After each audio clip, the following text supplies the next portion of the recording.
Hey, what's up YouTube? I am back. I know it's been a little while. Today's video, we're gonna cover how I got scammed. That's right, I did get scammed. I've been on a little family vacation and I'm back. Got some good content for you. If you guys are new to this channel, make sure you subscribe. If you guys like this kind of content, smash the like button. If you guys have comments, make sure you put them below. Any questions you might have. We're still waiting for spring to pop up here. As you can tell, it's still dreary out here. Still got the USHANKA.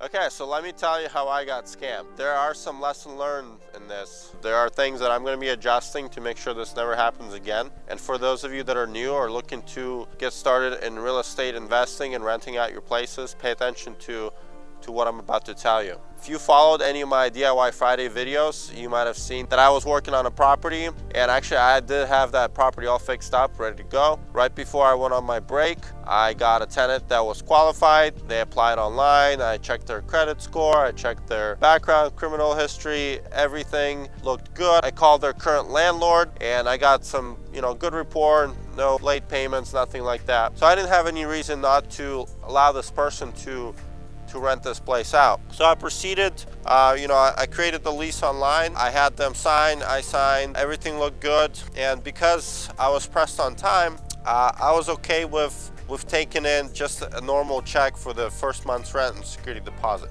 Now this is a big no-no. Don't ever do this. I felt overconfident. I felt as though, I had a good tenant. There's no reason for anything to go wrong. So I got the initial check. It was handwritten by this tenant, and later that evening, right before I went on vacation, I deposited the check using the mobile app. I went on my trip. A few days later, I went on to my bank account and I saw that this check actually bounced, which at this point, I got a little bit scared because obviously there's something going on. So I reached out to the tenant and I said, hey, your check bounced. I don't know what's going on. This tenant, super apologetic, saying like, really sorry for that. I'm gonna get a certified check. So a certified check is a check that bank certifies. They lock in that money and the person doesn't have access to that funds, and it's guaranteed. I was presented with this check a few days later, and which I also did a mobile deposit on. Now what's interesting, what happens next is the next day I get a call from this tenant, and on the phone I hear a woman crying. I hear something bad happened.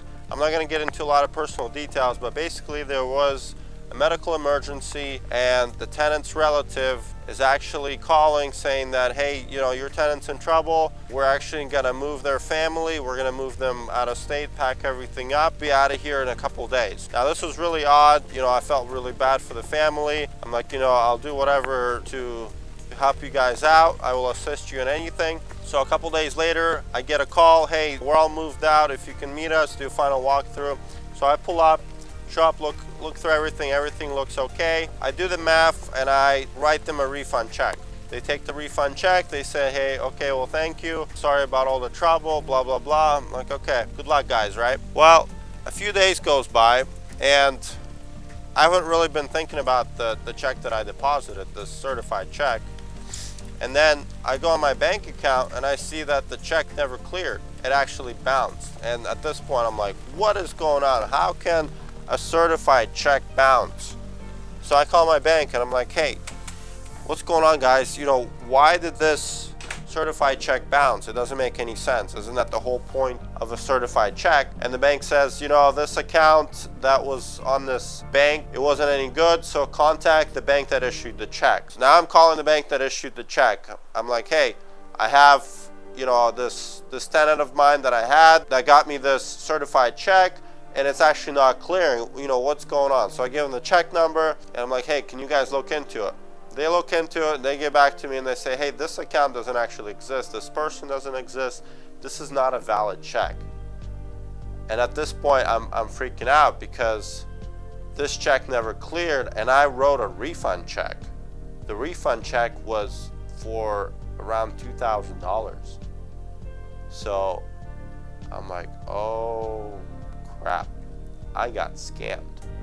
This is the first, guys. Like, I've never thought this would be possible. I never thought that this is something people try to pull off. You know, I get the calls from India time to time about renewing my car warranty, and you know, I mess with them, but this is next level. So I call my bank up. I'm like, hey, you know, this and this happened. You guys need to block this check. I go into the bank, I talk to the manager. We decide best course action is to actually close my account totally and open up a new account. So in this, I got lucky because they didn't have enough time to deposit my check that I wrote to them. For some reason they screwed up, or something's going on that I don't know what's going on, but they never deposited the check that I gave them. So I had enough time to close my account.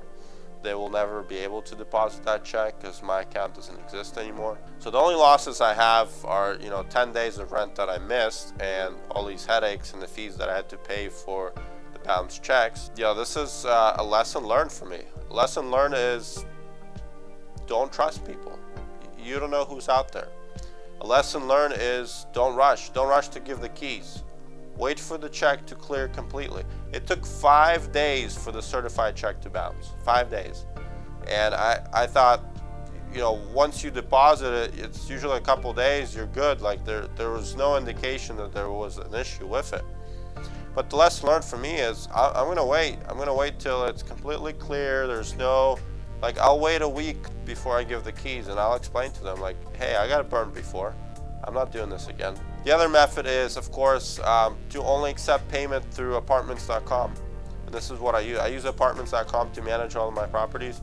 And until that payment is cleared, I'm not handing over the keys. So for those of you guys who are currently, you know, landlords and are taking payments and have new tenants and stuff like that, be very cautious. I guess there are scammers like this out there. It's mind-boggling. For those of you that looking to start out in real estate investing, you know, don't be scared off. This isn't end of the world. I'm not quitting. Like, the things that we overcome make us better at what we do. And this was, you know, a very cheap lesson for me. Just wanted to get it out there to all my viewers, and if anybody finds this useful, I hope I can save other people from falling into these scams. Hopefully you liked this video. If you did, make sure you smash the like button. I'm gonna be releasing some more content this week, so make sure you watch out for that. Just wanted to, you know, get this out there. It's been a rough couple of days trying to, you know, figure all this out. Luckily, I do have a new tenant in, and their check cleared, so we're good. Yeah, this is crazy world we live in. Anyways, have a good one, guys.